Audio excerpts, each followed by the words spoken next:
В эфире телеканала программа «Итоги дня», в студии Кристина Якупова. Здравствуйте. Коротко о темах вечернего выпуска. 100 детей-сирот получили жилищные сертификаты. Их можно обменять на жилое помещение по выбору. Якутску передали передвижной концертный комплекс в рамках нацпроекта «Культура». Подобные автоклубы появятся в 5 районах республики. Первая соляная комната появилась в Ленском районе. На ее возведение ушло 3 тонны соли. Кубок главы Якутии и первенство Дальневосточного федерального округа по игре ГО стартовал в Якутии. Он собрал 140 участников.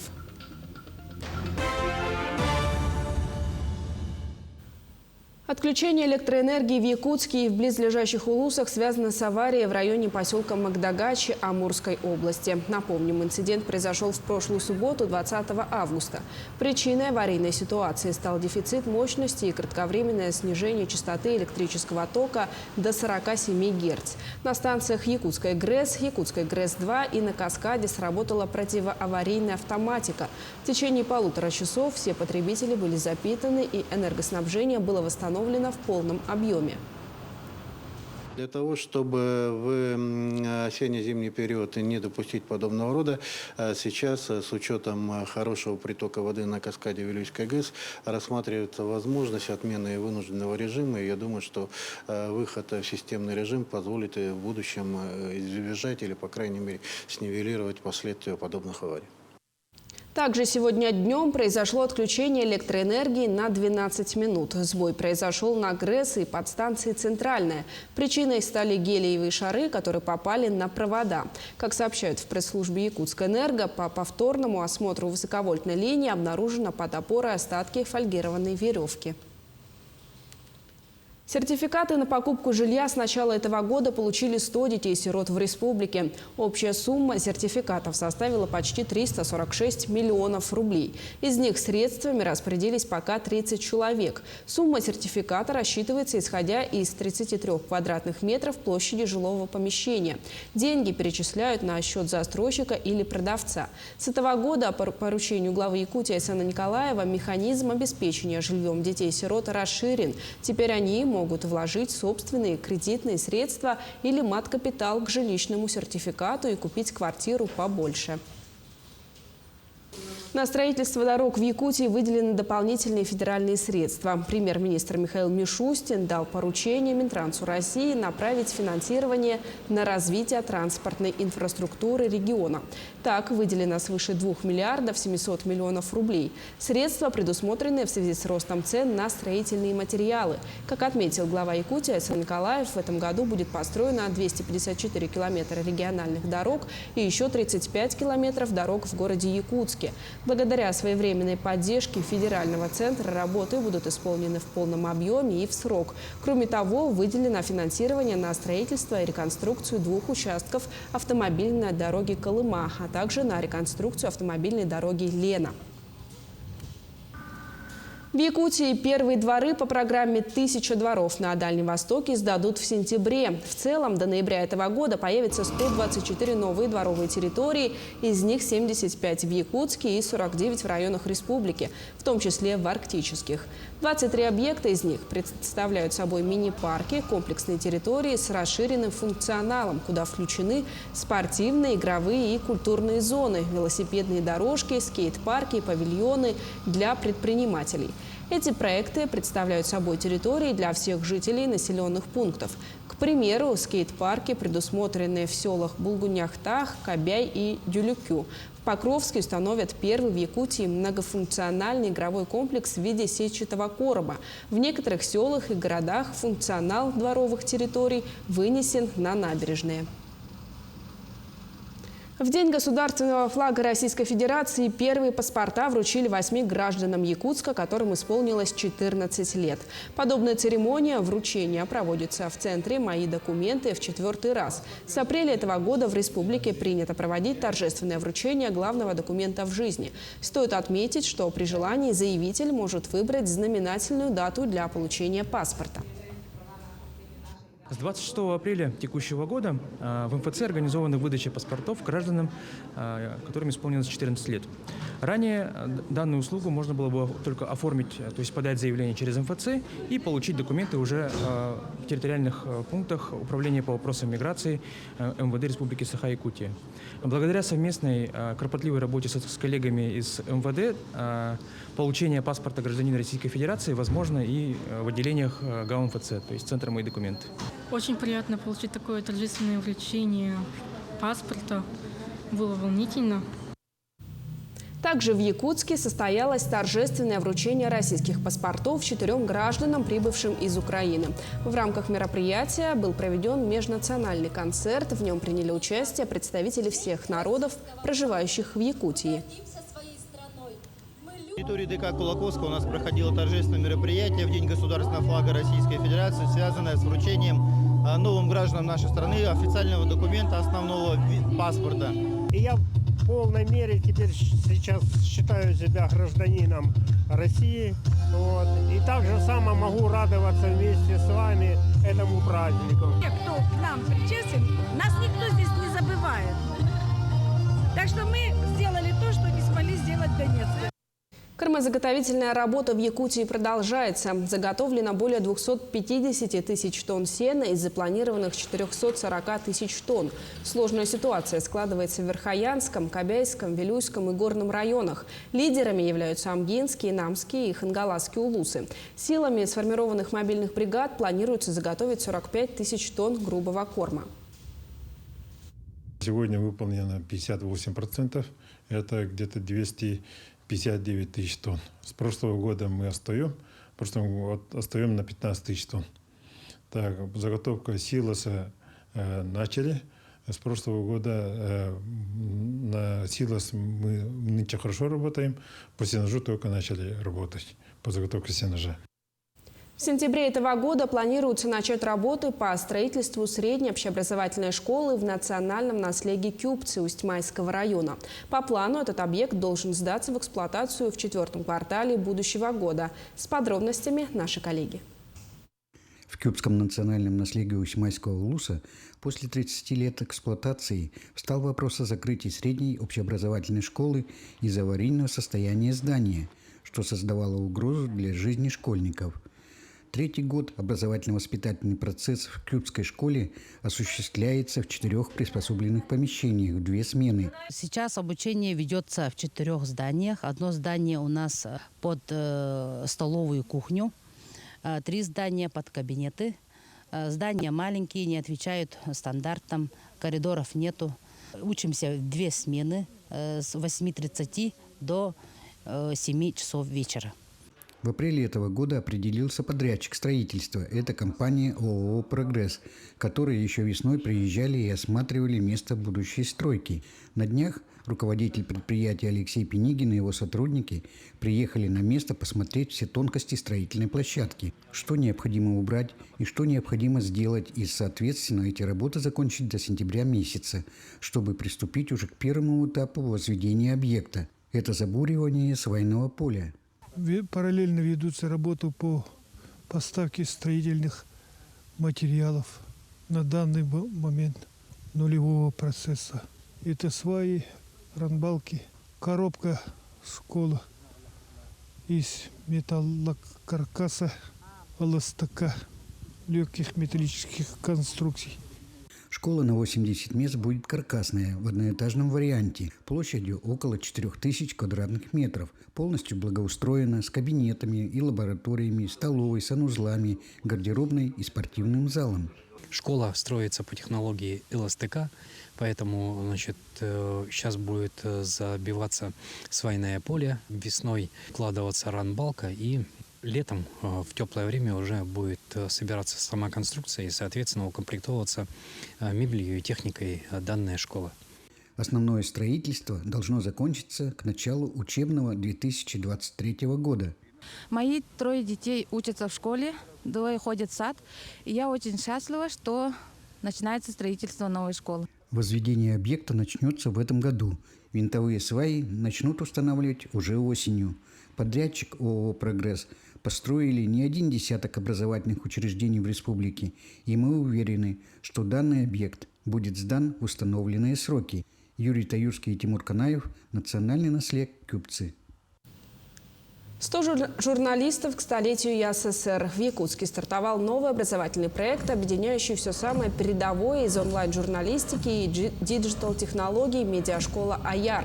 Участники в течение 2 недель будут постигать азы журналистского мастерства. Итогом медиашколы станет презентация собственных проектов, над которыми участники будут работать в командах. Медиашкола позволит ученикам получить практические навыки и знания актуальной информации о мире медиа, пополнить свое портфолио и познакомиться с потенциальными работодателями. Идея создания медиашколы АЯР, приуроченной к столетию республики, пришла к нам еще более полутора года назад, когда мы с нашей командой, творческим объединением АЯР, загорелись идеей масштабировать нашу деятельность, ну и непосредственно внести свой вклад в диджитал-образование в Якутии. Мы понимали то, что все, что связано с диджитал-образованием, с медийкой, это всегда все очень дорого, и мы написали социальный проект и, опять же, решили как. Если гранты главы республики этот проект поддерживают, значит, это нужно. Наш проект поддержали, с той поры мы все это дело начали готовить, и вот сейчас, август месяц, это тот самый момент, когда мы пришли к тому, чтобы этот проект запустить, ну и непосредственно привнести что-то новое для нашей молодежи. 5 мобильных автоклубов получила в этом году республика благодаря национальному проекту «Культура». Сегодня ключи от одного из них были переданы администрации поселка Табага. Подробнее о передвижном центре расскажет мой коллега Александр Хавренко. Концерт, спектакль, показ кинофильма – все это теперь можно сделать очень легко и практически в любой точке республики. Буквально за час-полтора из обычной «Газели» получается вот такой автоклуб со сценой, аппаратурой и киноэкраном. Благодаря национальному проекту «Культура» в республике на сегодняшний день появилось 5 таких автоклубов. Простые и удобные в обращении, они позволят жителям отдаленных населенных пунктов, где нет своего клуба или культурного центра, смотреть кино, спектакли и слушать концерты. Мобильная сцена, это также есть мобильный экран, который позволяет делать показы кино. Здесь есть также выставочное оборудование для организации выставок. Мы надеемся, что до 2024 года к нам еще 10 таких автоклубов поступит. В этом году их получили помимо города Якутска Усалданский район, Амгинский, Вилюйский и Верхневилюйский районы. Одним из первых мобильный автоклуб получил Дом культуры «Кедр» в селе Табага. Заведующая клубом Светлана Иванова не скрывает радости от такого пополнения в техническом парке клуба. Очень рады и с перспективой смотрим в будущее. В плане чего? Это все-таки многофункциональный такой культурный центр. Ну, плюс колеса, да, мы можем выехать в гости в соседние села, на Слега. Ну, мы рады. Есть планы на будущее. Потом тут же у нас есть видеоустановка, проектор, комплект аппаратуры. Ну, то есть все включено. Очень удобно. Ребята, специалисты рады. И у городской администрации, и у Министерства культуры республики много планов и идей по тому, как будут использоваться автоклубы.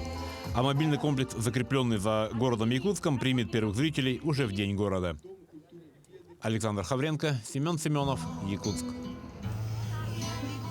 Соляная комната появилась в школе номер 1 в Ленске. Пока это единичный проект, реализованный в Ленском районе компанией «Кимпендяйская соль». А вообще на их счету уже 20 подобных объектов в республике. Раньше соляные комнаты можно было встретить в санаториях, а вот организовывать галотерапию в образовательных учреждениях стало популярным после пандемии коронавируса. Посетила галокамеру и наш корреспондент Анна Кожевникова. Дышать морским воздухом теперь можно практически не отрываясь от учебного процесса в школе номер 1. Диковинкой для Ленска стал необычный кабинет «Соляная пещера». Здесь не только стены и пол из соли. Есть специальное приспособление, которое распыляет уже более мелкую соль в воздух, и этим составом дышат. То есть, конечно, медицинский работник в обязательном порядке. Я думаю, мы найдем сотрудничество с ЦРБ. И первые, кто будут заходить, это, конечно, будут заходить дети начальных классов.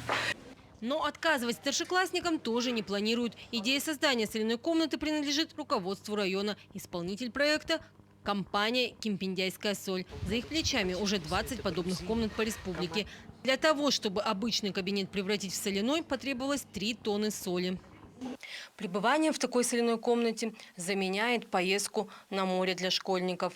Это лучшая профилактика простудных и ОРВИ заболеваний. А также галокамеры успешно используют для лечения бронхиальной астмы, акне, псориаза, экземы, дерматитов. Курс должен составлять 10 дней от 15 до 40 минут. Соляная комната первой школы рассчитана на 8 человек. Музыкальное оборудование, подсветка и картины способствуют еще и релаксации. Анна Кожевникова, Александр Ильчук, Ленск. Фотографию якутских деятелей с коронации Николая II обнаружили в архиве музея Мелихова. На ней изображены голова восточно-кангаласского улуса, меценат Прокопий Филиппович Лепчиков, преподаватель якутской интеллигенции начала XX века, ученый, писатель, зачинатель якутской литературы и театра Василий Васильевич Никифоров, общественно-политический деятель, зачинатель мелиорации и музейного дела в Якутии Петр Алексеевич Афанасьев. Снимок сделан 14 мая 1896 года. Редкую фотографию нашел краевед, специалист экспозиционного отдела музея и Центра Хамуса народов мира в Якутии Станислав Афанасьев. О найденной фотографии впервые сообщила пресс-служба администрации Усть-Алданского района. В Якутске стартовал Кубок главы и первенство по игре ГО. Участие в турнире принимают более сотни спортсменов, примерно половина из которых дети. За игорными досками сойдутся мастера из Якутии, Казани, Челябинска, Жуковского, Нижнего Новгорода и еще порядка 1,5 десятков городов. Не обойдется Кубок и без иностранных спортсменов. Участие в нем примут игроки из Польши и Казахстана. Основные баталии пройдут на борту теплохода «Демьян Бедный», а 27 и 28 августа в рамках Кубка главы в Якутске пройдет городской фестиваль ГО, во время которого все желающие смогут узнать основы этой древней игры, пройти мастер-классы от гроссмейстеров ГО, а также поближе познакомиться с философией и историей игры и узнать культурные традиции стран Юго-Восточной Азии. А сегодня в столицу прибыли первые участники турнира, команда Хабаровского края из 14 человек. Самому младшему участнику 7 лет. Мы специально приняли решение вести хабаровскую команду на поезде, чтобы дети увидели всю Якутию. Мы приехали и сюда, и обратно будем возвращаться. Мы, конечно, дети были очень удивлены таким красотам, которые мы увидели за окном. Я очень впечатлена. В Якутии очень красивая природа. Мне понравилось. Я никогда так далеко не отъезжала от Хабаровска, можно сказать. Ко Дню флага в столице республики прошла увлекательная культурная программа «Разноцветные игры». Для тех, кто любит рисовать и просто хочет поздравить страну с праздником, организовали флешмоб «Я рисую флаг на асфальте». Мероприятие проводится для того, чтобы привить детям чувство патриотизма, любви к своей стране и родине. Государственный флаг России – это символ силы, справедливости и объединения. Сегодня мы для ребятишек сделали такое мероприятие в честь Дня флага Российской Федерации. У нас тут выступают аниматоры, они проводят разного рода мероприятия. И у нас флешмоб.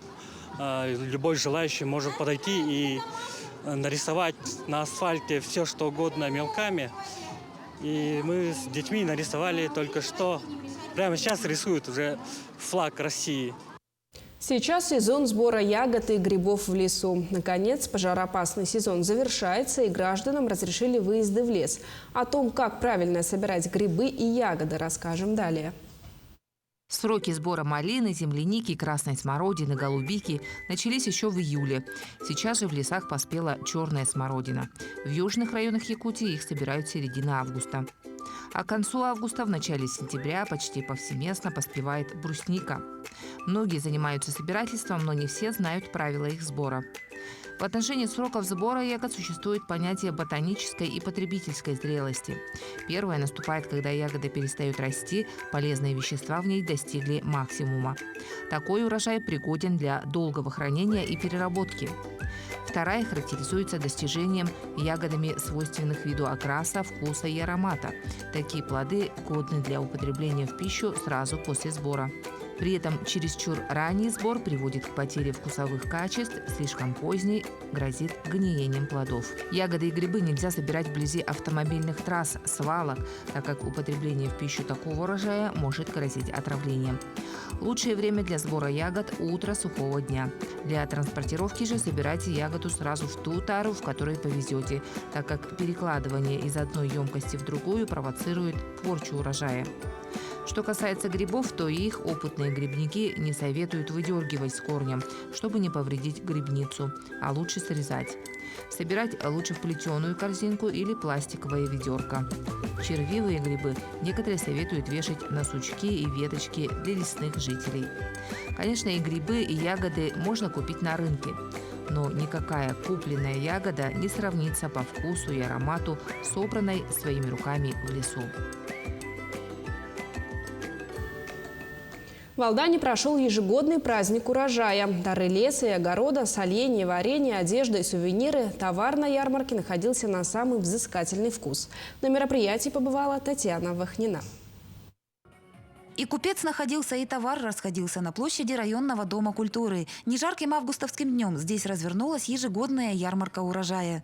Источали аромат дары огорода и леса, играли бликами красок, соленья и консервации. Рядом что посытней – парное молочко, домашняя сметанка и сыр. А чуть поодаль фыркали подрощенные поросята. Словом, каждый находил то, что ему по вкусу и по душе. В 2021 году было ровно 30 лет нашей выставки-ярмарки. Она, конечно, начиналась с экологии, начинается со двора, и вот выросла в такую большую районную выставку-ярмарку «Урожай» 22 года. Сегодня к нам приехали крестьянские подворья, приехали ветеранские подворья, приехали дачницы. Праздник урожая любим многими поколениями алданцев. В этом году ярмарку составили порядка 50 площадок. Индивидуальные подворья и частные хозяйства, творческие и трудовые коллективы. Деревня издревле держится, как известно, бараной да иглой. И теплые вещи от алданских рукодельниц к приближающимся холодам будут очень кстати. Мы очень рады, что сегодня здесь собрались. За вот эти 2 года, которые мы дома сидели, творили, это первый праздник. Мы очень довольны, счастливы. И почаще бы таких праздников.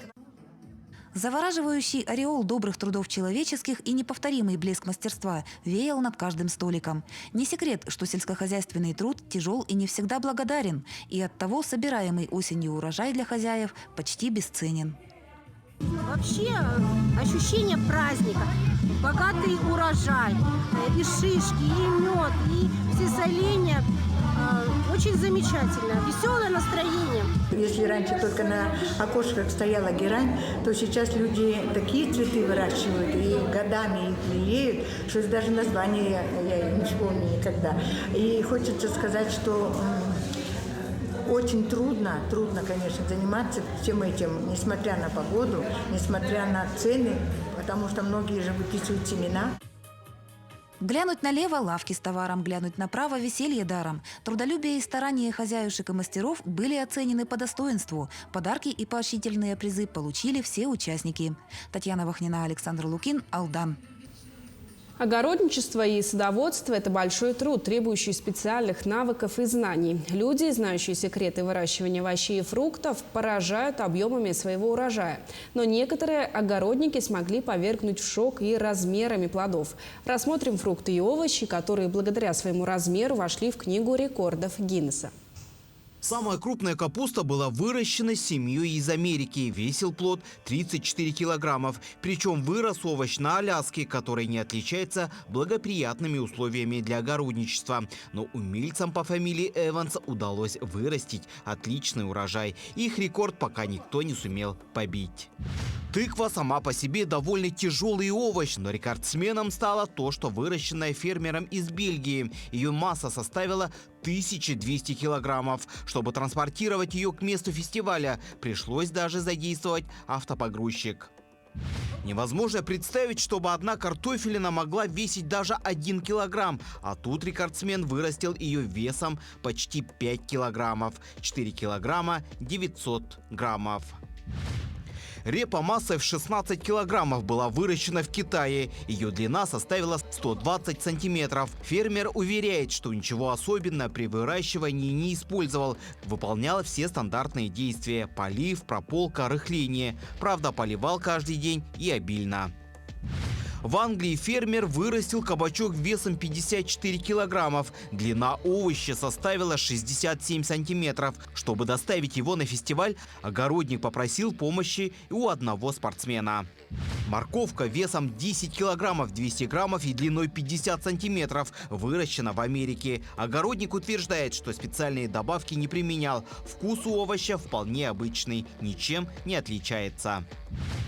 Самая крупная луковица родилась в Англии. Ее вес составил 9 килограммов. На выращивание ушло 2 месяца. Опять же, никаких удобрений фермер не использовал. По крайней мере, он так говорит. В Америке вырастили самый большой арбуз в мире массой 150 килограммов. Такой ягоды точно хватит на всю семью. Фермер говорит, что никакого секрета нет. Просто забота, регулярный полив. Да еще и климат в штате Теннесси хорош для выращивания. Ананас весом 8 килограммов 27 граммов вырастила женщина из Австралии. Даже проводились исследования, которые показали, что никаких искусственных стимуляторов роста не использовалось. Лимон массой 5 килограммов 300 граммов вырастили в Израиле. Сам садовод отметил, что вкус фрукта был совсем другим. Лимон оказался сладким, что для него вовсе не характерно. На этом все. Наши корреспонденты продолжают следить за развитием событий. Оставайтесь на нашем телеканале. Спасибо за внимание и до встречи в эфире.